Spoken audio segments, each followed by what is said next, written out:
자, 인사합시다. 안녕하십니까? 예, 반갑습니다. 자, 오늘은 지난주에 이어서 이제 부동산 정책론 보도록 할 거예요. 부동산 정책론. 교재 페이지. 지난주 우리가 시장론 아니지. 탄력성까지 했었죠. 시장론 해야 되죠. 예, 시장론. 교재 페이지 20쪽. 20쪽은 했어요? 네. 했고 23쪽 했어요? 지대이론? 예, 알겠습니다. 23쪽.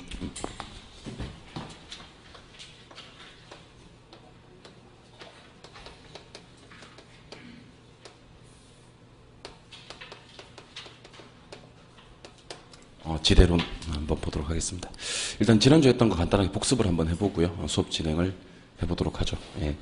지난주 우리가 탄력성이라는 걸 배우셨습니다. 그죠? 탄력성은 자극에 대한 반응의 정도다. 근데 그 탄력성이 가격 탄력성이었습니다. 가격이란 자극을 줬을 때 양의 반응이 얼마나 오느냐를 가지고 탄력성을 판단했었는데 기준은 1이었어요. 10% 반응 줬을 때 10% 오면 1. 1을 단위 탄력적이다. 이렇게 부르고 자극 10에 반응이 20이 오면 탄력성이 1보다 크다라고 해서 요거는 탄력적이고 자극 10에 반응이 5밖에 안 오면 탄력성이 1보다 작다라고 해서 비탄력. 무한되면 완전 탄력, 0이면 완전 비탄력. 이렇게 보시면 됩니다. 이거 좀 울리는 것 같은데? 부장님? 좀 울리는 것 같은데? 괜찮나요? 울리는 것 같은데? 약간 줄여보죠. 예. 뭐 복습이니까 이거는 괜찮아요. 예. 두 번째, 그럼 우리가 배우시는 탄력성은 이제 항상 기울기와의 연관을 생각을 해보셔야 된다라고 얘기를 드렸습니다. 기울기와 탄력성과 기울기는 반비례 관계인데 완전 탄력적이면 수평이고 완만하면 탄력, 가파르면 비탄력, 수직이면 완전 비탄력. 특히 수평일 때 완전 탄력, 수직일 때 완전 비탄력. 요 개념은 꼭 좀 기억을 해주셔야 된다라고 소개해드린 바가 있고요. A의 비탄력성을 구하는 공식은 B변화율 분의 A 변화율, B변화율 분의 A 변화율 이렇게 처리하시면 되는데 수요의 가격 탄력성, 수요의 소득 탄력성, 수요의 교차 탄력성, 공급의 가격 탄력성 해서 탄력성은 4가지로 우리가 정리를 하셨습니다.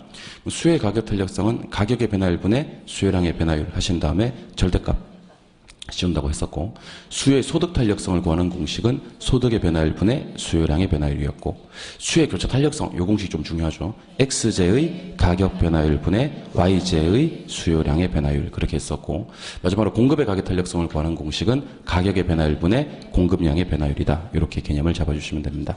이때 가운데 두 탄력성부터 먼저 해보자는 겁니다. 수요의 소득 탄력성과 수요의 교차 탄력성은 소득에는 정렬중 이렇게 표현하면 되고 교차에는 대보독 이렇게 표현하면 된다. 그래서 소득과 수요가 비례관계면 정상제, 반비례관계면 열등제, 아무 관련이 없으면 중간제고 수요의 교차 탄력성이라는 것은 X제의 가격 변화율 분의 Y제의 수요량의 변화율인데 한 놈 가격과 나머지 한 놈의 수요가 비례관계면 대체제, 반비례관계면 보완제, 제로면 독립제. 이거는 공부하시다 보면 정말 헷갈릴 수가 있습니다. 그러니까 소득에는 정렬중이고 교차에는 대보독이다 하는 것을 꼭 좀 기억을 해두시고 개념 접근을 하시면 됩니다.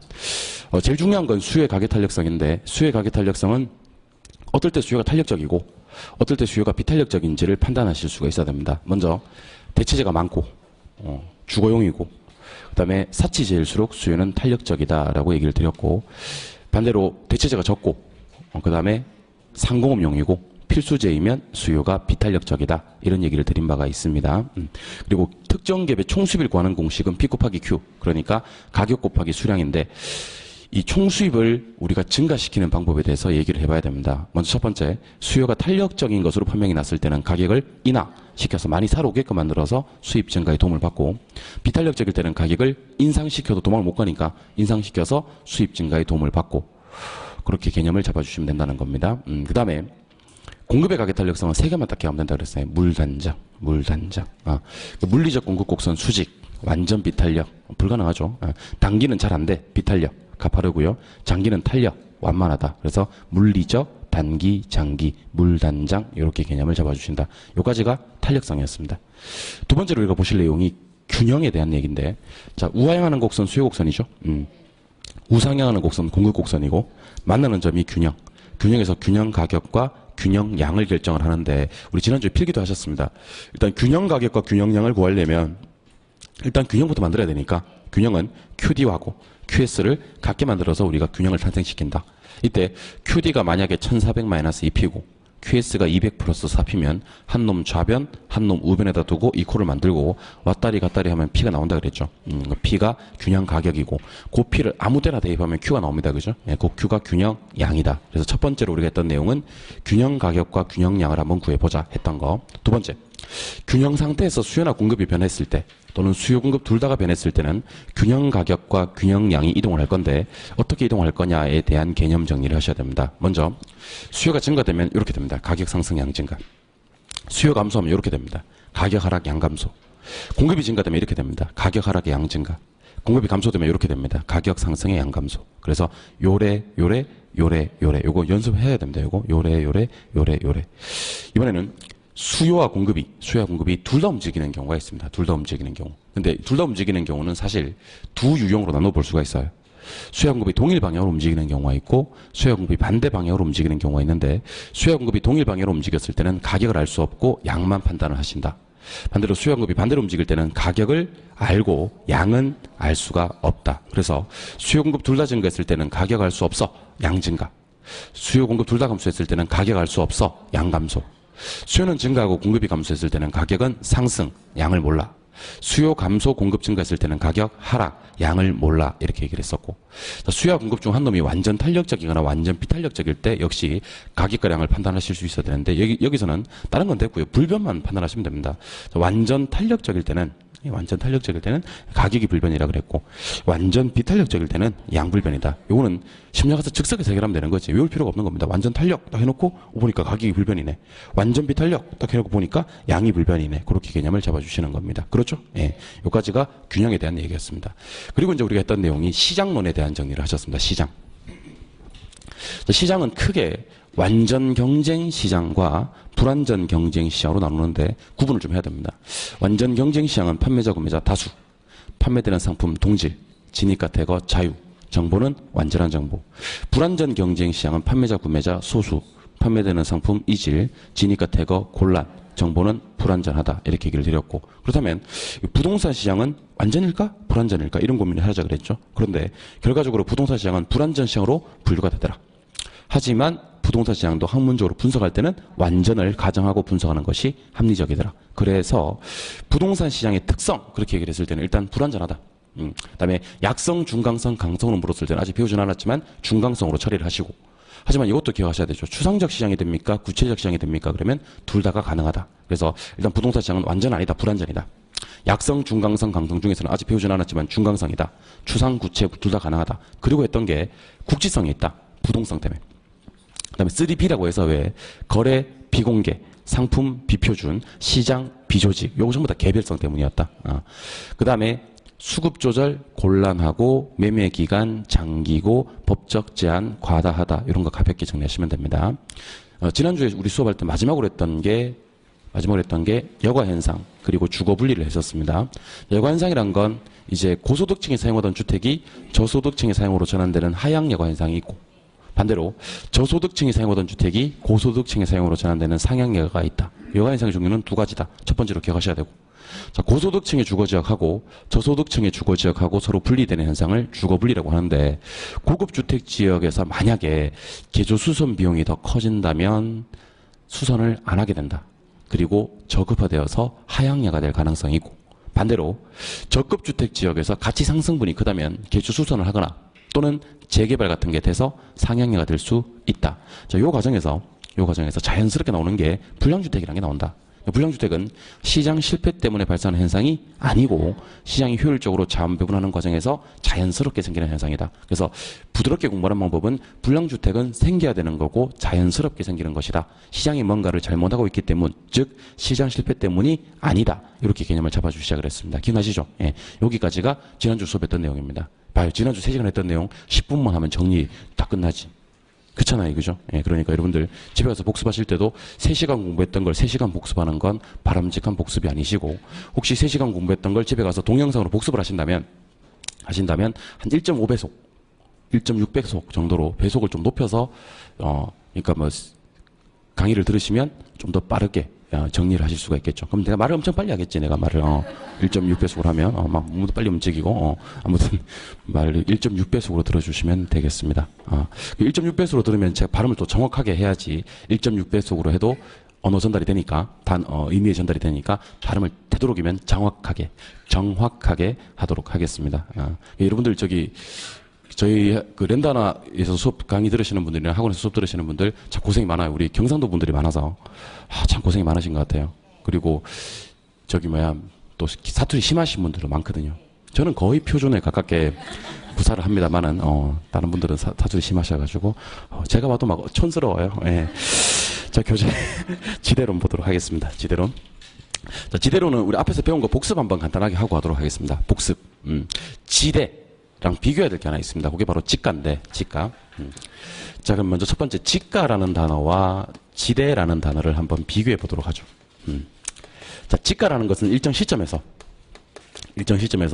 토지 자체의 매매 가격을 얘기합니다.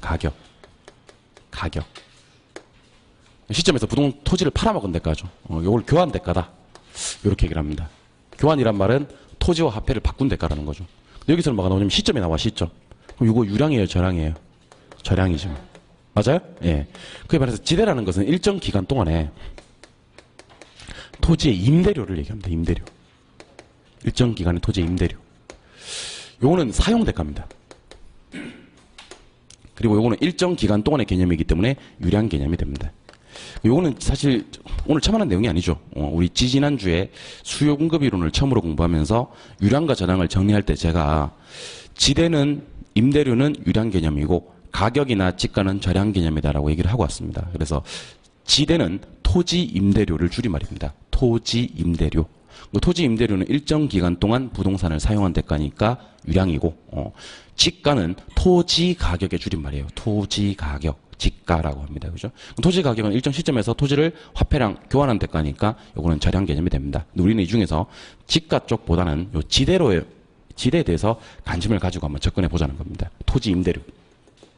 이 지대를 바라보는 관점들이 좀 다 다릅니다. 그러니까 그 리카도라는 사람이 있고요. 마르크스라는 사람이 있고 튀넨이라는 사람이 있고 알론소라는 사람이 있는데 요 지대에 대해서 각자 다른 의견들을 제시를 하고요. 그런 것들이 우리 시험에 꼭꼭 출제가 되고 있습니다.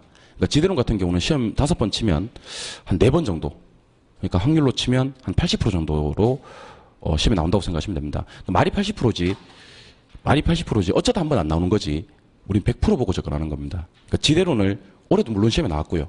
작년에 당연히 시험에 나왔고요. 그러니까 저는 지대론 틀리는 사람을 이해를 못 하겠어요. 지대론 틀리는 사람 이해를 못 하겠습니다. 그래서 우리가 지금 우리 사이가 어떤 사이냐면 이런 사이예요.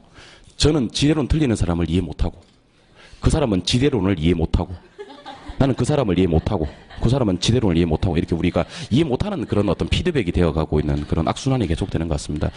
나는 이해를 못 하겠어요. 지대론 틀리는 사람은 이해를 못 하겠습니다. 왜냐하면 내가 시험에 나온다고 얘기를 하고 매번 시험에 나온다고 얘기를 하고 여러분들도 이게 중요해 안 중요해? 중요하대.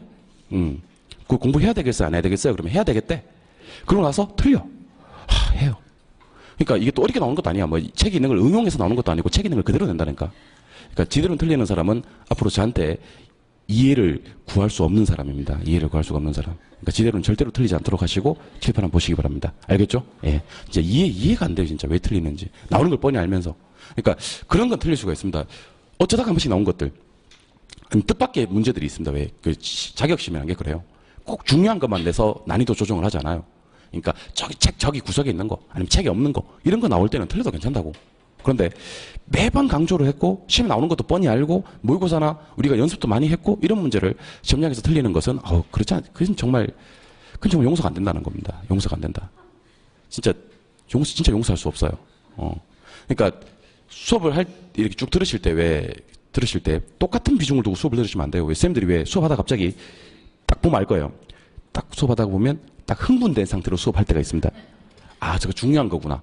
이렇게 생각하시고 그 부분을 집중적으로 하셔야 됩니다. 만약에 오늘 집에 가서 복습을 하신다면 여기 쭉 처음부터 끝까지 다 복습할 필요가 없고 왜 수업 시간에 강조한 것들 있지 않습니까? 그죠? 이건 정말 중요합니다. 하는 것들 그놈들 위주로 복습을 하시면 비용을 최소로 들이고 효과는 최대화시킬 수 있습니다. 그러니까 여러분들 주변에 보면요.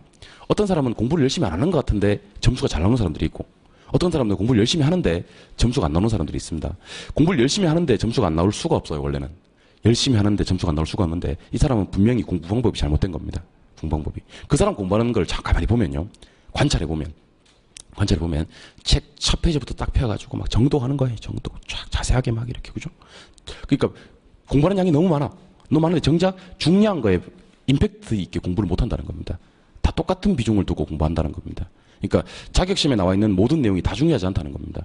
중요한 내용들 위주로만 공부를 하셔도 사실 우리가 최소한의 점수를 가볍게 획득하실 수가 있다는 겁니다. 그런 의미에서 오늘 집에 가서 지대로는 이해될 때까지 아니면 정리가 될 때까지 숙지가 될 때까지 계속 반복해서 보시면 좋겠습니다. 자, 그럼 출발 한번 해보겠습니다. 자, 지대로는 크게 차액지대설이라는 게 있어요. 절대지대설이라는 게 있고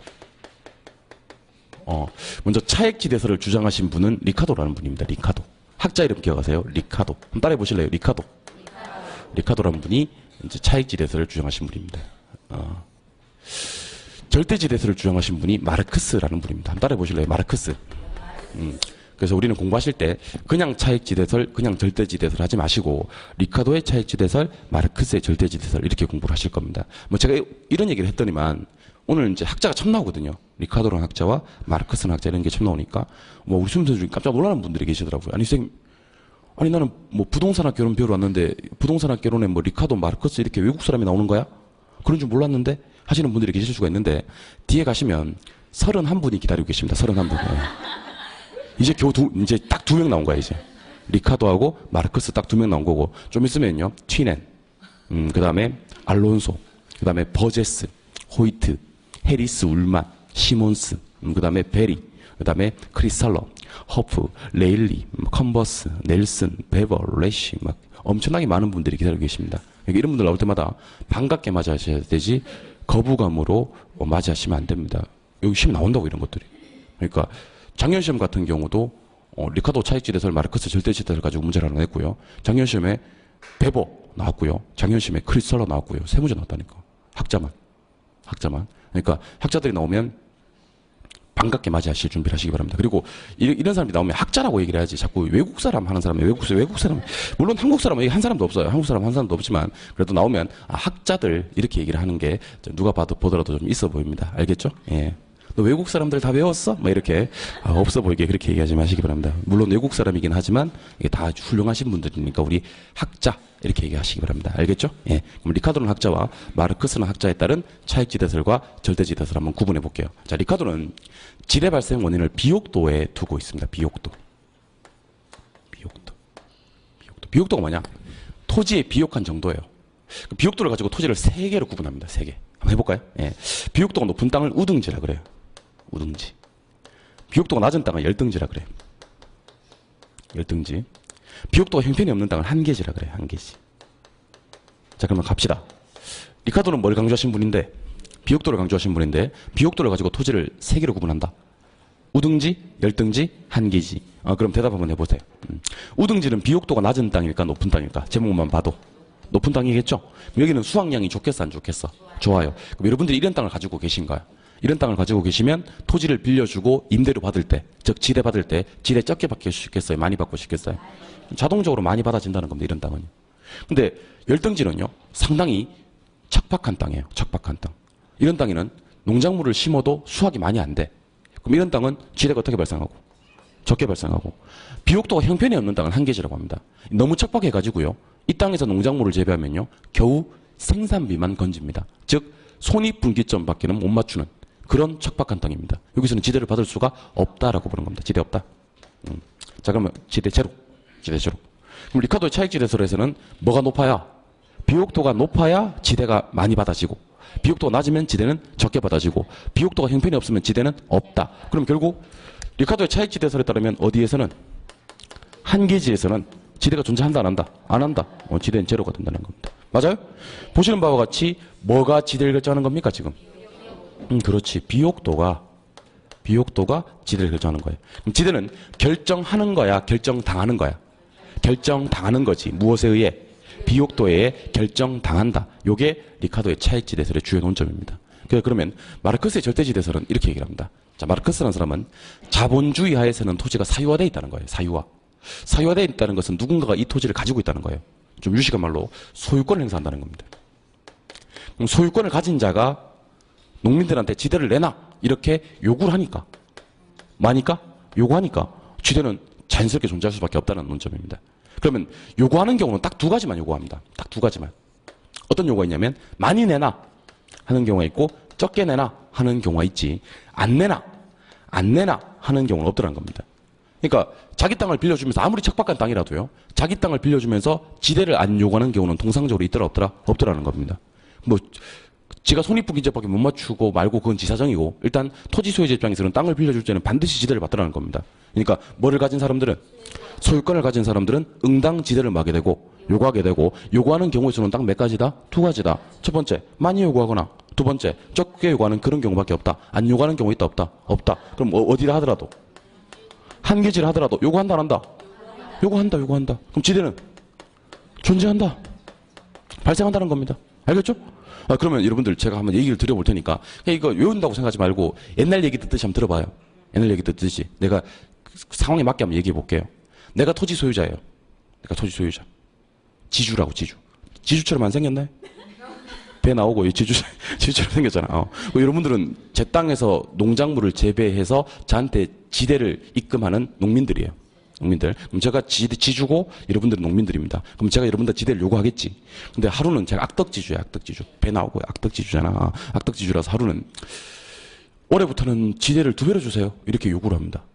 그럼 여러분들은 이 땅에서 농작물을 재배하려면 어쩔 수 없이 지대를 2배로 줘야 되겠지.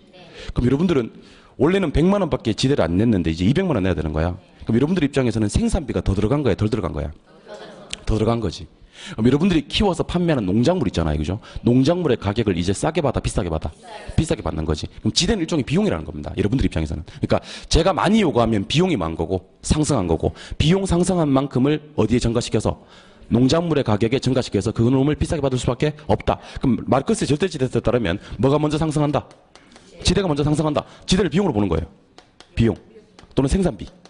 그럼 생산비가 오르는 거지. 맞아요? 이게 오르니까 곡물의 가격도 상승한다. 그러니까 무엇의 상승이 무엇의 상승을 주도한다.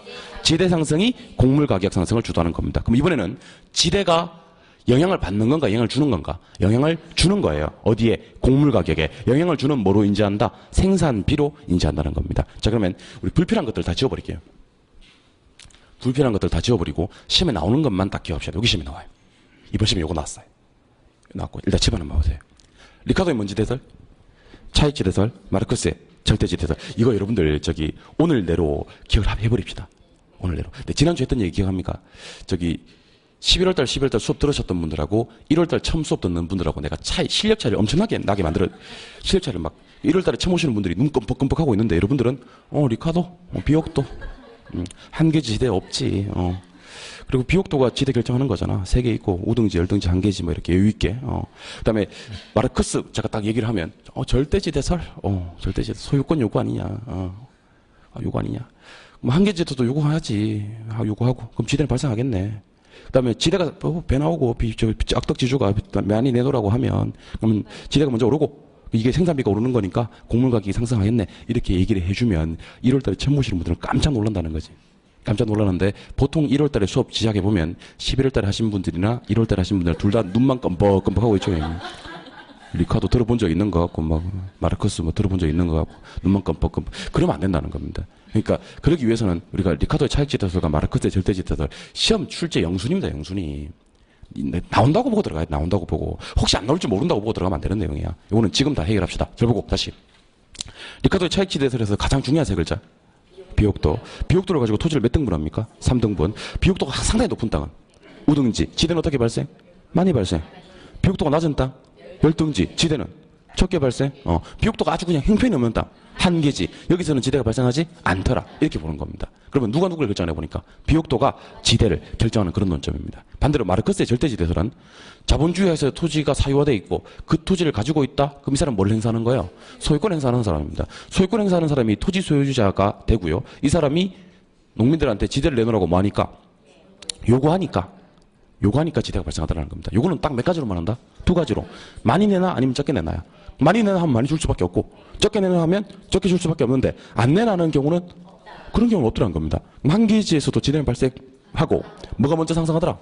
지대가 먼저 상승하더라. 지대가 먼저 상승하는 것은 지대를 뭘로 보는 거예요? 비용, 생산비로 보는 겁니다. 지대가 상승하면 비용이나 생산비가 상승하는 것이기 때문에 어쩔 수 없이 농작물의 가격이 상승할 수밖에 없다.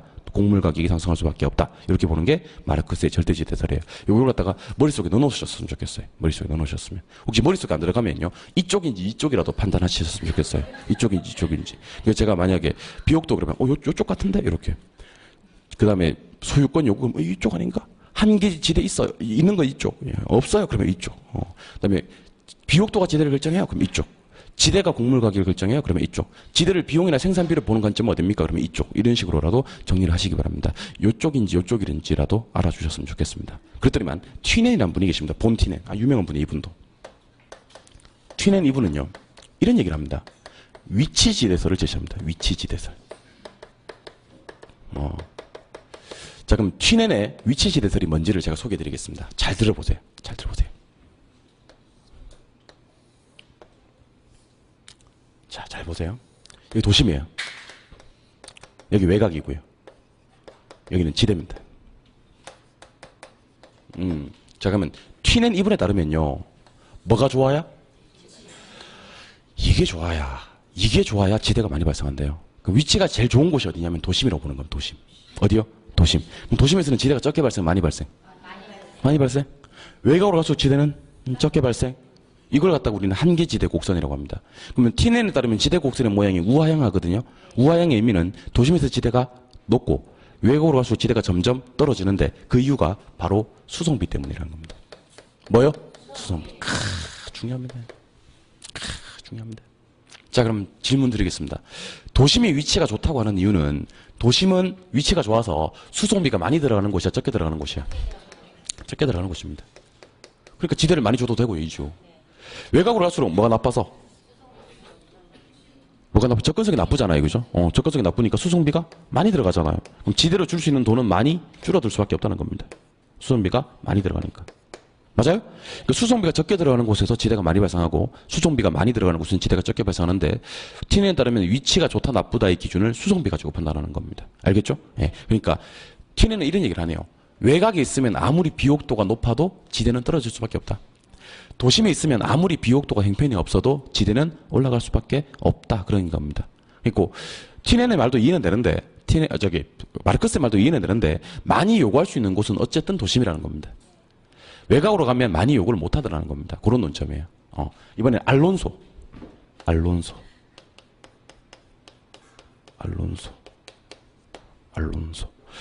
입찰지대설이라는 게 있습니다.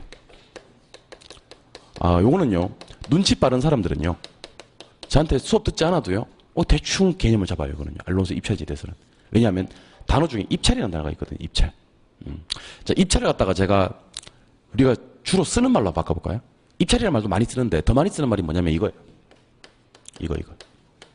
읽어볼까요? 이거 뭐예요? 경쟁이라는 말 많이 씁니다. 자, 그럼 저를 보고 대답하실래요? 자, 경매장에 갔더니만 물건이 하나 나왔어요. 상당히 물건이 좋아요. 그래서 7사람이 입찰서를 써냈습니다. 그럼 이 7사람이 지금 뭐 하는 거예요? 경쟁하는 거예요. 한 개의 물건을 차지하기 위해서. 그러면 소유자 입장에서는 누가 제일 이뻐 보일까? 높은 가격서 내는 사람에게 제일 이뻐 보이고요. 그놈한테 이걸 낙찰시킵니다. 맞아요? 토지 이용도 마찬가지라는 겁니다. 제가 지주인데 여러분들이 이 많은 사람들이 입찰서를 쭉 써냈어요. 제가 쭉 훑어보겠지. 그리고 누가 제일 이뻐 보이냐면 최고가 써내는 사람한테 이 토지를 이용하게 할 겁니다. 그 과정에서 지대가 결정이 되더라는 겁니다. 이 말도 이해되시죠? 그러면 알론소의 입찰지대설에 따르면 자, 한번 읽어봅시다. 지대 지불 능력 한번 따라해보세요. 시작. 지대 지불 능력 또는 지대 지불 의사 시작. 지대 지불 의사. 요게 최소일 때 최대일 때. 최대일 때 입찰해서 즉 경쟁에서 승리하고 그 지역을 차지하게 되더라 하는 논점이 알론소의 입찰지대설입니다. 근데 이게 시험에 나올 때 어떻게 나온 적이 있냐면 작년 시험에 나왔어요. 기출되고 나면 쉽지. 시험장에서는 잘 몰라도. 작년 시험에 어떻게 나온지 아세요? 알론소의 입찰지대설에 대한 설명이다. 가장 틀린 것을 찾아라 이렇게 나왔습니다. 그리고 4번인가 5번 지문에 이렇게 나왔어요. 알론소 입찰지대설에 따르면 최소 지대 지불 용익이 있는 사람에게 토지 이용이 할당이 된다. OX. X. 아니 지대를 최소로 주겠다는 사람한테 토지 이용이 할당될 리가 없잖아. 최대 그대로 주겠다는 사람에게 토지용 혈당이 되잖아. 그럼 요게 최대가 최소로 바꿔서 나왔단 말이지. 바꿔서 나왔단 말이지. 그러면 자, 요렇게 시험에 나오면 우리 수험생의 유형이 두 유형으로 나뉩니다. 두 부류로. 첫 번째 부류는 말도 안 되지. 최소가 말이 되나? 최대지. X. 하는 사람이 있고. 두 번째 유형은 어떤 유형이냐면, 아이씨, 한 글자를 바꿔서 내면 어떡해? 최대를 갖다가 말이야. 최소로 바꿔서. 근데 그럼 당연히 못 찾지. 하는 사람들이 있습니다. 전자는, 이 한 글자가 엄청 크게 보이는 사람이에요. 후자는 알고는 있는데, 모르는 거 아니야. 그러니까 실제로 주관식으로 물어보면 알아, 오히려. 그러니까, 알론소 입찰지대설에 따르면 지대지불능이가 어떻게 돼야 돼요? 그러면 최대가 돼야 되지. 그럼 지대를 제일 많이 주겠다는 사람이겠네요? 그 당연하지. 이렇게 얘기를 하는데, 시험장에 넣어놓으면 이 사람을 갖다가. 시험장에 넣어놓으면 그 글자를 못 찾는 거야. 그러니까 최대가 나와야 되는 건데, 그거 최소로 바뀌어서 딱 나오면 못 찾는 거야. 그런 사람들이 있더라고. 있어요. 지금 웃지만 본인이 될 수도 있어요. 이런 것들은 충분히 연습을 해야 돼요.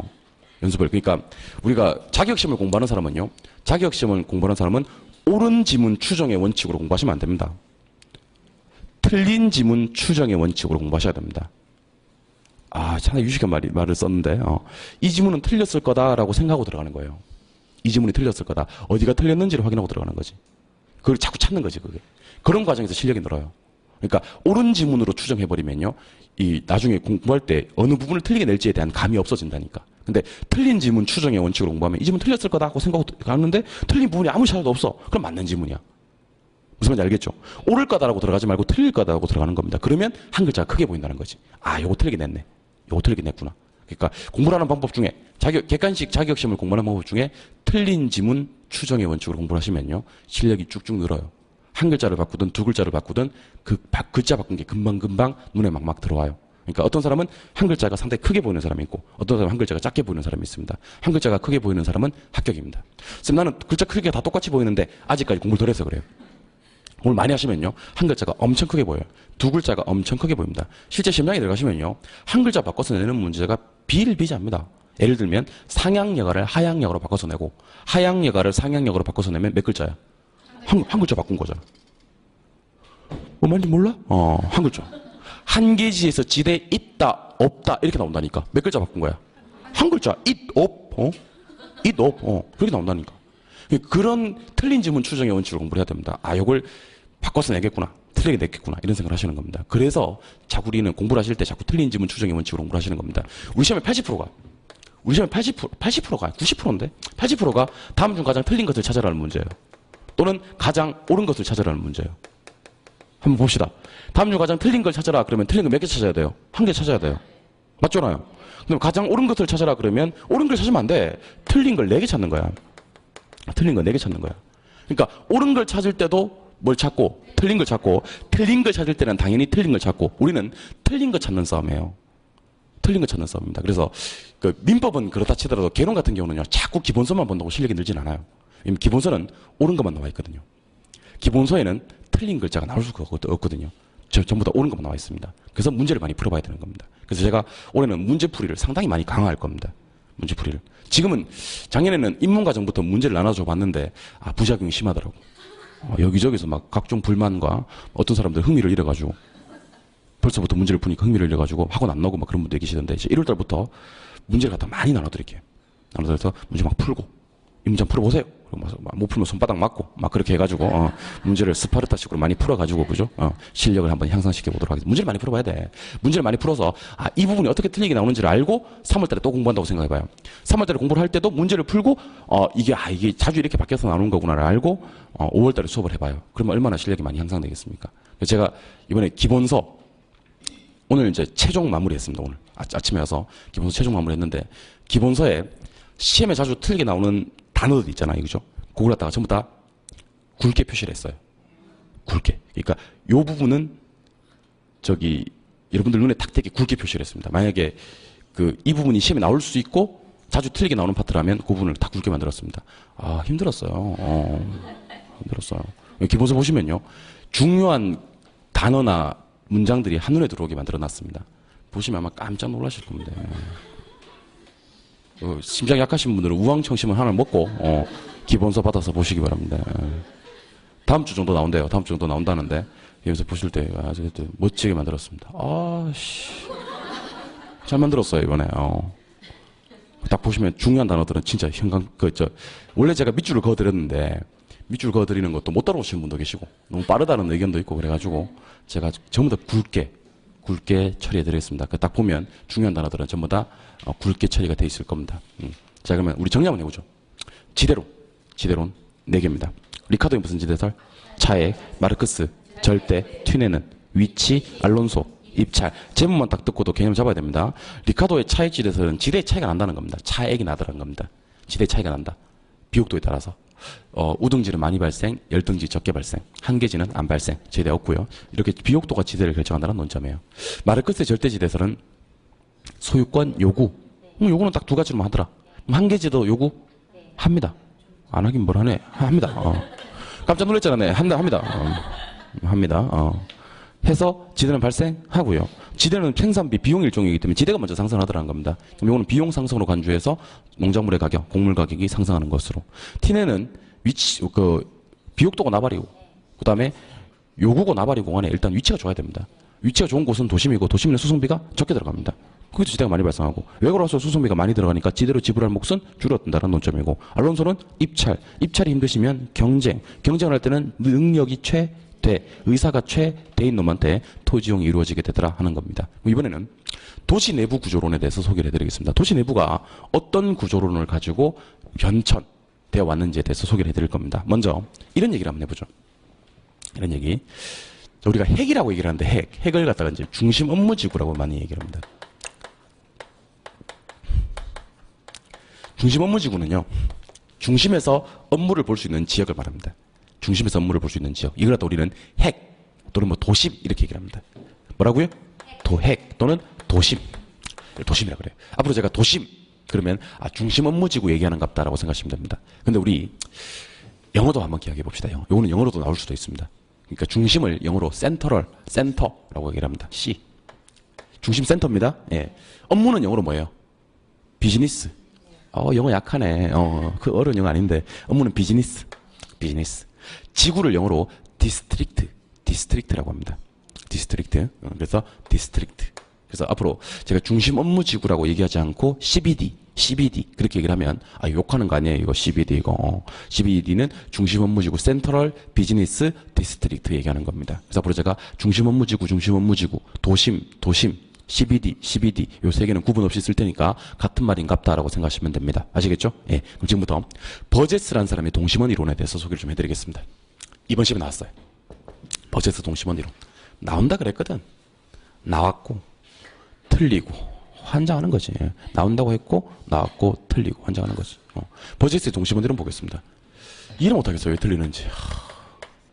도대체 버제스의 동심원 이론. 자, 버제스에 따르면요, 도시가 동심원상으로 커져나간대요. 동심원상으로. 몇 개로 커져나가냐면 5개로. 하나, 둘, 셋, 넷, 5. 이것만 기억하시면 돼요. 제일 가운데 뭐가 있냐면 CBD 있어요. 중심 업무지구. 그 다음에 전이지대라는 데가 있어요. 전이지대. 그 다음에 저소득층 주택지대가 있고, 그 다음에 고소득층 주택지대가 있고, 통근자지대가 있었대요. 통근자지대. 그래서 순서가 따라하세요. 중전, 저고통. 중전, 저고통. 약간 리듬감이 있었으면 좋겠어요. 중전, 저고통. 이런 식으로. 그러니까 중전, 저고통 이렇게 이제 하지 말고 약간 리듬감 살려서 중전, 저고통. 이렇게 하셨으면 좋겠습니다. 중심 업무지구예요. 저는 전이지대, 저는 저급, 고는 고급, 통은 통근자지대인데 전이지대라는 지역이 좀 헷갈리실 거예요. 그죠? 전이지대는 요 안에 가면 주택도 있어요. 상가도 있고요. 공장도 있어요. 주상공이 혼재되어 있는 지역이에요. 근데 이 지역에서는요, 주거 환경이 좋겠어요? 불량하겠어요? 상당히 불량해요. 그런 지역을 전이지대라고 합니다. 그러니까 전이지대는 어떻게 보면 이렇게 정체가 좀 모호한 놈 있잖아요. 그죠? 그런 놈을 전이지대라고 합니다. 주거도 있고, 상업도 있고, 공업도 있고. 근데 거기 보니까 주거 환경은 별로 좋지 못하고, 이런 지역을 전이지대라고 합니다. 그러니까, 쌤, 왜 이 5개 순서인데요? 그렇게 저한테 물으면 안 돼요. 그건 나한테 신뢰하는 거예요. 아니, 왜 그런데? 왜가 어딨어? 버제스라는 사람이 20세기 시카고시를 연구해 보니까 제일 가운데 중심 업무지구가 있고 그 옆에 전이지대, 그 옆에 저급, 고급, 통근자지대가 있었대요. 그랬대. 시카고가 그랬대. 알겠죠? 시카고가 20세기 초반에 중전 저고통의 순서로 갔대. 우리는 뭐 우리가 시카고를 알 필요는 없지만 그래도 이게 첫 번째 이론이거든요. 도시 내부 구조 이론을 설명하는 첫 번째 이론이기 때문에 꼭 좀 기억을 하셔야 됩니다. 순서 몇 개요? 5개. 어떻게요? 중전, 저고통, 중전, 저고통. 그럼 질문요. 접근성이 양호한 곳에 저소득층이 살아요? 고소득층이 살아요? 저소득층이 살아요. 중심 업무 지구에 가까운 곳에 저소득층이 살아요. 이번 시험에 나왔습니다. 접근성이 양호한 곳에 저가 사나 고가 사나 이렇게 나왔다고. 누가 사나? 저가 살아요. 저가. 근데 시험 어떻게 나왔겠어요? 고가 산다라고 나와. 어차피 한 글자예요. 어차피 한 글자. 접근성이 양호한 곳에 고가 산다. 그러니까 중심 업무 지구에 누가 더 가깝냐는 겁니다. 저가 더 가깝다는 겁니다. 고는 더 멀어지더라는 겁니다. 쾌적성 찾아 외곽으로 가더라는 겁니다. 그러니까 뭐만 알아도 맞출 수 있는 문제냐면 중전 저고통, 중전 저고통만 알면 중심 업무지구 옆에 저소득층 먼저 나오고 그다음에 고소득층 나오고 그다음에 통문제 나오니까 접근성이 양호한 곳엔 저소득층이 있네 이렇게 얘기하시면 되는 겁니다. 알겠죠? 그랬더니만 호이트라는 사람이 선형이론이라는 걸 제시합니다. 호이트의 선형이론. 선형이론 할 때 선자가 무슨 선자냐면요. 이게 부채꼴 선자예요. 무슨 선자라고요? 부채꼴. 우리 기억나실지 모르겠어요. 안 할 가능성이 많은데 예전에 저기 학창 시절에 왜 한국지리라는 거 배우셨나요? 네. 한국지리 배웠을 거야. 예, 배웠을 거야. 한국지리. 지리. 됐어요. 배웠어요. 예, 배웠어요. 예. 이때 이렇게 퇴적이 돼서 이렇게 부채꼴 모양을 하고 있는 토지를 선상지 그러거든요. 선상지. 아, 됐어요. 됐어요. 예, 아무튼 부채꼴 모양의 선자다. 무슨 말인지 보겠습니다. 자, 호이트가 버제스 이론을 정면으로 반박을 합니다. 반박. 2가지 반박을 합니다. 첫 번째 반박은 저소득층 옆에 고소득층이 살고 있다. 말도 안 되더라는 겁니다. 주거 분리. 고급 주택 지역과 저급 주택 지역은 뭐 된다? 분리된다. 근데 얘는 분리 안 되고 있잖아. 바로 옆에 살고 있잖아요. 말도 안 된다. 두 번째. 동서남북으로 도시가 똑같은 모양과 크기로 커져나갈 수가 없다는 겁니다. 예컨대 교통이 발달한 지역은 더 멀리 뻗어나갈 수도 있고 발달하지 못한 지역은 그렇지 못할 수도 있다는 겁니다. 그래서 호이트의 선형이론부터 교통축을 고려합니다. 교통축. 교통을 처음으로 고려하신 분이 호이트의 선형이론이에요. 호이트. 그 다음에 이분은 주거분리도 고려합니다. 주거분리. 그래서 저는 여러분들이 호이트의 선형이론 그러면 교통축, 주거분리 요 정도는 기억을 하셨으면 좋겠습니다. 작년 시험에 뭐가 나왔는지 아세요? 네, 아주 기가 막혀서 진짜. 작년 시험 뭐가 나왔는지 아세요? 박스 안에 선형이론 설명을 넣고 이 이론은 무슨 이론인가 이렇게 나왔어요. 답은 선형이론이 답이었습니다. 근데 박스 안에 첫 번째 나와 있는 말이 뭐였는지 아세요? 호이트 떴어요. 그리고 밑에 이게 선형이론을 쭉 설명했다고. 근데 공부 이제 열심히 하신 분들은 밑에 거 읽을 필요도 없어. 호이트는 무슨 이론이니까? 선형이론이니까. 이 문제 5초 만에 풀었어. 너무 쉬워가지고 다시 보고 다시 봐도 답은 선형이론이고. 그래서 깜짝 놀라면서 그 다음 문제를 풀었고요. 어떤 사람들은 호이트가 뭘 주장하긴 했는데 호이트가 뭘 주장했는지 모르는 거지. 장렬히 전사하셨어요. 장렬히.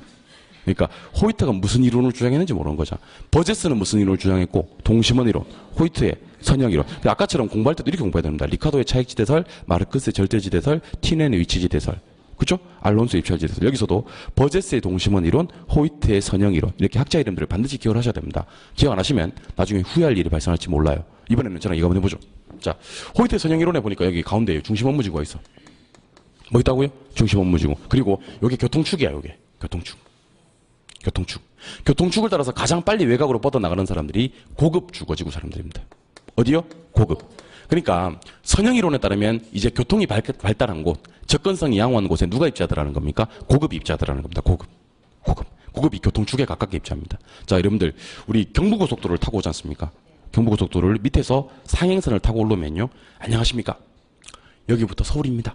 이렇게 이제 서울이 천지 지나면서 서울입니다 딱 나와요. 그리고 내리는 데를 한번 곰곰이 생각해 보라고. 전부 다 고급 주택 지역입니다. 양재, 서초, 강남, 그죠? 다 그쪽입니다. 한남 이렇게. 그러니까 고급 주택이 교통축에 가깝게 입지하고 요 반대편에 저급이 입지하더라는 겁니다. 그리고 요 축이 바로 교통축이고. 그러면 선형이론에서는 교통축에 가깝게 누가 입지하는 거예요? 고급이 입지하는 겁니다. 반대편에 저급. 이걸 4글자로 주거분리라고 하는 거. 맞죠? 예. 그러면 제가 시장하고 공장을 찍고 싶어요. 시장하고 공장. 왼쪽이 지을까요? 오른쪽이 지을까요? 도매 및 경공업 지구라 그래요. 도매, 경공업. 도매는 시장이고요. 경공업은 공장이에요.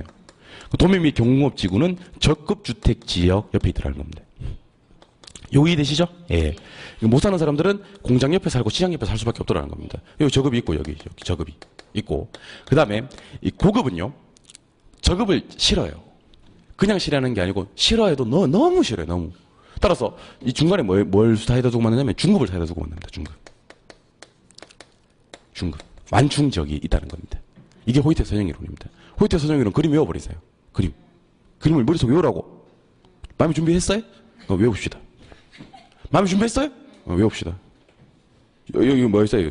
중심 업무지구 12D 있죠? 교통축 따라서 외곽으로 가장 빨리 뻗어나갈 수 있는 사람. 고급. 고급은 접근성이 좋아, 안 좋아?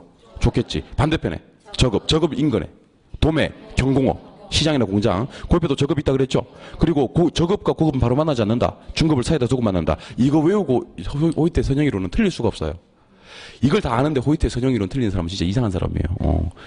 이거 다 알아야 됩니다. 이번에 마지막으로 해리스와 울만의 다핵심 이론을 소개해 드릴게요.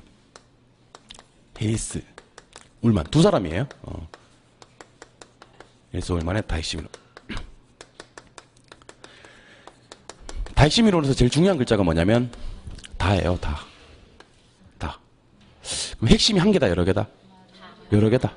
여러 개다. 칠판 한번 보시죠. 여기요. 중심 업무지구가 있어요. 중심 업무지구. 자, 아까 제가 중심 업무지구를 영어로 뭐라고 한다 그랬어요? CBD. 두 글자로. 도심. 다 까먹었어요. 도심. 예. 기억나십니까? 예. 그럼 다음 제가 이런 얘기를 한번 해볼게. 여기다가, 자, 봐봐요. 여기다가, 도매, 경공업. 이렇게 한번 해볼게. 자, 그럼 대답 한번 해보세요. 제가 방금 도매 경공업 했잖아요, 그죠? 요 옆에 입장하는 사람은 누굴까? 저급이지. 저급에. 아시겠죠? 예. 그리고 여기 이런 거 하나 있고요. 이런 거 하나 있어요. 대충 눈치 빠른 사람들은 알겠네. 얘가 누구고요? 고급이에요. 왜 고급이 여기 있는지 알죠? 고급과 저급은 바로 만나지 않는다 그랬잖아요. 그럼 중간에 누구를 사이에 두고? 중급을 사이에 두고 만납니다. 맞아요? 예. 이게 이제 아무 문제가 없어요, 아무 문제가. 근데 지금 문제가 하나 생겼습니다. 어떤 문제가 생겼는지 아세요? 중심의 업무를 볼 수 있는 지역이 여기 있잖아. 두 글자로 도심이라 그랬잖아. 여기 뭐가 있냐면요. 여기 백화점이 있어요. 백화점. 여기 극장이 있고요. 그런데 고급 주거지구 사람들이 쇼핑하러 가려고 하니까, 그러니까 옷 한 벌 사러 가려고 하니까 문제가 생겨버린 거예요. 산 넘고 물 건너 바다 건너서 그 시라는 저급 거쳐가지고 그래서 쇼핑하러 가야 되더라는 겁니다. 영화 한 프로 보려고 하니까 영화 한 프로. 영화 한 프로 보고 싶어. 그랬더니만 영화 한 프로 보고 싶은데 불구하고 산 넘고 물 건너 바다 건너서 뗏목 타고 막 뗏목 뒤집어지고 막 그렇게 해서 중심 업무지구로 가야 되더라는 겁니다. 너무 힘들다는 거죠. 그래서 중심에서 업무를 볼 수 있는 지역을 외곽에 하나 더 만들어버리는 겁니다. 보통 중급과 고급 사이 만들어요. 요걸 갖다가, 요것도 업무지구 맞아요? 업무지구 맞는데 중심에 있는 게 아니고 외부에 있어, 외부에. 그래서 이걸 갖다 따라하세요. 외부 업무지구. 외부 업무지구로 만들어버리는 겁니다. 그러면 얘도 중심에 있는 업무지구가 똑같은 역할을 하는 겁니다. 여기 극장 있어, 없어? 있고, 백화점도 있고, 이걸 갖다 우리는 부도심이라고 하는 겁니다. 뭐라고 한다고요? 부도심. 그럼 제가 질문 한번 드려봐도 될 것 같은데, 이제. 여러분들, 현대도시, 따라해봐요, 현대도시. 한 번 더 따라해봐요, 대도시. 현대에 있는 대도시들. 그래서 우리가 지금 살고 있는 도시 생각하시면 됩니다. 우리가 살고 있는 도시. 그럼 대답 한번 해보세요. 현재 우리가 살고 있는 대도시에서는요, 영화 보러 갈 때 저기 충무로 대한극장 가나? 종로 3갑 피카데리 없나 이제? 피카데리 가나? 당성사는 없나요? 당성사 가나? 아니라니까. 그렇잖아요, 그죠? 그리고 저기 쇼핑하러 갈 때 명동에 있는 롯데백화점이나 신세계백화점 가는 거 아니라는 겁니다. 여기 가면 백화점 있고 여기 가면 극장도 있고 하다는 거죠. 그러니까 외부에도 똑같이 업무를 볼 수 있는 지역을 하나 만들어버리는 겁니다. 도심 핵이 한 개가 아니라 여러 개다는 겁니다. 맞죠? 이게 다핵심 이론이에요. 다핵심 이론. 다핵심 이론은 뭐만 있는 게 아니고 중심만 있는 게 아니고 외부에도 업무지구가 있다는 겁니다. 즉 뭐만 있는 게 아니고 도심만 있는 게 아니고 부도심도 있다는 겁니다. 지금 현대도시나 대도시 패턴은 단핵 구조가 아니라 저기는 중심 업무지구 하나밖에 없었잖아. 다핵 도시 패턴이 적합하다는 거지. 알겠죠? 최근에 이것도 많이 나옵니다, 시험에. 이것도 그림을 외워버리세요. 그림 외워버리시오. 가운데 중심 업무지구. 그 옆에다 할 때 도매 및 경공업지구 해놓을게요. 그럼 도매 및 경공업지구 옆에 입지하는 애들은 누구다? 저급이다. 맞죠? 가운데 누구 있고? 중급 있고 그다음에 옆에 고급 있지. 맞죠? 근데 고급 너무 멀다 중심까지 가기에. 그래서 고급과 중급 사이에 외부 업무직을 하나 만들어 버린다. 외부 업무직을 뭐라고 부른다? 부도심. 그러니까 이 그림이 머릿속에 그려져야 돼요. 그래야지 이 이론을 맞출 수가 있습니다. 우리 수험생들이 자꾸 그림은 배제하고 글자만 보고 내용을 정리하려고 하다 보니까 여기서 사단이 나는 거예요. 사단이. 그림이 머릿속에 없어. 버제스 동심원 이론은 동심원 5개 딱 그려놓고 중전 저고통 딱 그릴 수 있어야 돼. 딱 그릴 수 있어야 돼. 호이트 선형 이론 고급 그리고 저급 그리고 도매 및 경고음 옆에 그리고 저급 그리고 중급 그리고 이렇게 할 수 있어야 돼. 다핵심 이론 다 됐습니다. 예. 이번에 이거 한번 해보죠. 다핵심 이론에서는 핵이 성립하는 요인이 4가지가 있는데 일단 오늘은 2가지만 할 거예요. 서로 도움을 주는 업종들을 동질 또는 동종이라 그래. 동종. 서로 이해가 상반되는 활동들을 이질 또는 이종이라 그래. 이종. 자, 그러면 서로 도움을 주는 업종을 뭐라고 부른다고요? 동질, 동종의 업종들은 한데 모여서 입지할까? 흩어져서 입지할까? 모여서. 그래서 이걸 갖다 우리는 모여서 입지한다. 자, 모여서 입지한다는 말을 유식한 말로 뭐라고 하는지 아세요? 집적이라 그래요. 뭐라고 한다고요? 집적. 앞으로 제가 집적이라는 말을 정말 많이 쓸 건데 이거랑 구분하셔야 돼요. 집접이 아니에요. 집적이에요. 이거 얼핏 들으면 단어가 좀 말이 비슷해 보인다고. 저처럼 발음이 정확한 사람만 이 발음을 할 수가 있어요. 다른 사람이 발음도 못한다니까. 뭐라고요? 집적. 집적. 직접 아니에요. 직접은 반대말이 간접이에요. 맞잖아요. 근데 집적의 반대말은 분산이에요. 여러분 이해되시죠? 그러니까 집적. 알겠죠? 예. 집적. 발음을 좀 세게 하면 집적되는 거 있잖아. 그죠? 예. 그러니까 집적. 알겠죠? 직접 아니에요. 예. 그럼 서로 도움을 주는 업종들은 모인다, 만다? 모인다, 만다고요? 발음하라고. 이거 뭐라고요? 집적한다고. 알겠죠?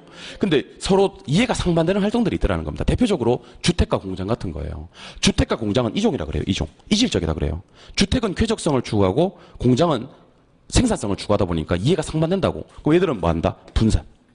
분산을 갖다가 좀 유식한 말로 뭐라고 하냐면 비양립이라고 합니다. 비양립.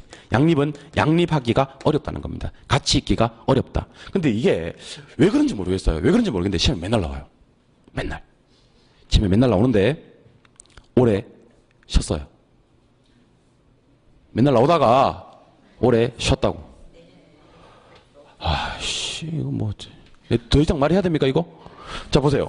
어떻게 나오는지 이러면 이렇게 나옵니다. 동질, 동종끼리는 분산한다 이렇게 나와요. 물론 X 지금 잘 보고 하니까 잘하지. 이질, 이종끼리는 집적한다, 모인다 이렇게 나온다고. 말도 안 되는 거지. 그러니까 서로 도움을 주는 업종이 동종이고 동질이면 얘들은 집적, 모이고 이해가 상반되는 활동들은 이질, 이종이면 얘들이 만다, 분산한다 이렇게 얘기하시는 겁니다. 여기까지가 도시 내부 구조 이론입니다. 교재 보겠습니다. 교재 23쪽. 23쪽 제일 하단부로 가시면 1번에 지대 이론 나옵니까? 예. 먼저 동그라미 1번에 지대. 밑줄 한번 가볼게요. 일정 기간 밑줄. 그 옆에 사용이란 말에 동그라미를 하시고요. 위에다가 임대료라고 좀 적어두세요. 사용 위에다가 임대료. 그리고 그 옆에 유량이라는 단어에 밑줄도 하시고 유량. 지가는 일정 시점에 밑줄 하시고요. 그 옆에 토지 자체의 매매 가격. 가격의 동그라미. 그 옆에 교환이란 말도 동그라미. 가격 동그라미, 교환도 동그라미. 그 옆에 절량이란 말에 밑줄. 하셨나요? 예. 한 장을 넘겨보십니다. 넘겨보시면 24쪽이요. 24쪽이 가로 2번에 농경지 지대론 하고 나옵니까? 예. 별표 하나만 딱 때려주세요. 한 개만. 별표 때렸어요? 예. 일단 동그라미 1번부터 4번까지를 묶어주시고요. 1번에 리카도 밑줄, 2번에 마르크스 밑줄, 3번에 튀넨 밑줄, 4번에 알론소 밑줄. 학자 정리하셔야 됩니다. 옆에 네모 할게요. 리카도는 차액 네모, 마르크스 절대 네모, 튀넨 위치 네모, 알론소 입찰 네모. 자, 그래서 누구의 무슨 지대설 이렇게 한번 해보죠. 시작. 리카도의 차익 지대설, 마르크스의 절대 지대설, 튀넨의 위치 지대설, 알론소의 입찰 지대설. 동그라미 1번에 리카도의 차익 지대설 보이십니까? 옆에 밑줄을 다 그어버리세요. 한 글자도 빼놓을 글자가 없어요. 밑줄을 다 그어버리세요. 리카도의 차익 지대설 옆에 밑줄을 다 그어버리시고 비옥도라는 글자 찾아서 동그라미. 한계지 지대 없음의 동그라미. 동그라미 2개 하셨나요? 예. 마르크스 절대 지대설도 똑같이 할 거예요. 소유권 요구 동그라미. 한계지 지대 발생의 동그라미. 그리고 그 옆에 보니까 지대가 곡물 가격을 결정한다라는 표현이 있습니까? 옆에다가 가로 열고 비용 생산비라고 적어둡니다. 그 마르크스의 절대지대설에서는 지대를 뭘로 보는 겁니까? 비용, 생산비로 보는 겁니다. TNN의 위치지대설은 수송비란 글자만 찾아서 동그라미. 수송비만 동그라미. 알론소의 입찰지대설은 지대지불 능력이 최대 동그라미. 최대 동그라미. 지대지불 능력은 밑줄 앞에. 지대지불 능력은 최대 앞에 있는 거. 지대지불 능력. 구분하셔야 됩니다. 예. 2번. 도시 내부 구조 이론 하는 거 나옵니다. 별표 하나 빵 때려주시고요. 별표하면 빵 때려주시고요. 먼저 버제스의 동심원 이론 있습니까? 예, 그 제목에 네모를 빵 쳐주세요. 버제스까지. 그리고 한번 써보라고 제가 일부러 이렇게 냈습니다. 박스 안에 보시니까 CBD라고 나옵니까? 예, 그 밑에다가 중심 업무 지구라고 일단 써요. 중심 업무 지구. CBD 밑에다가 중심 업무 지구라고 쓰고 중에다가 동그라미. 그리고 그 옆에 전에다가 동그라미. 그 옆에 저에다가 동그라미, 그 옆에 고에다가 동그라미, 그 통에다가 동그라미. 중전자고통, 중전저고통. 이렇게. 예. 밑에 그림도 한번 보시고요. 호이트의 선형이론, 제목에다 네모빵 치고, 그 옆에 교통축이란 글자 찾아서 동그라미라 하세요. 교통축. 동그라미 했어요? 옆에다가 주거분리라고 한번 써보세요. 주거분리. 그리고 그림을 집에 가서 한 번 더 확인해 주셔야 됩니다. 제가 따로 설명드리지 않을게요. 예. 가로 3번에 해리스와 울만의 다핵심이론, 그거 네모빵 치세요. 학자까지. 그런 다음 동그라미 1번에 보시니까 도심이란 글자 있습니까? 도심 동그라미 할게요. 밑에다 쓰세요. 도심 밑에다가 중심 업무지구. 중심 업무지구. 그 옆에 부도심 있습니까? 동그라미.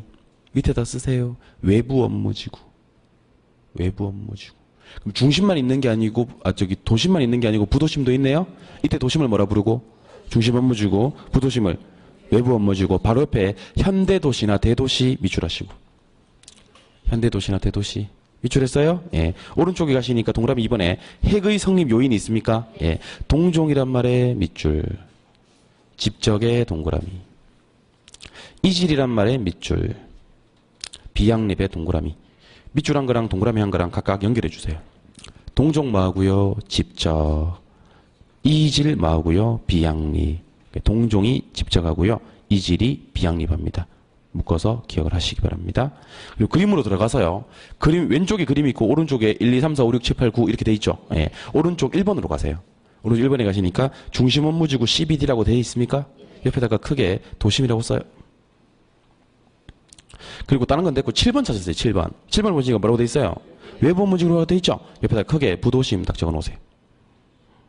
그리고 그림에 들어가서 1번하고 7번은 이렇게 빗금을 살짝 쳐봅니다.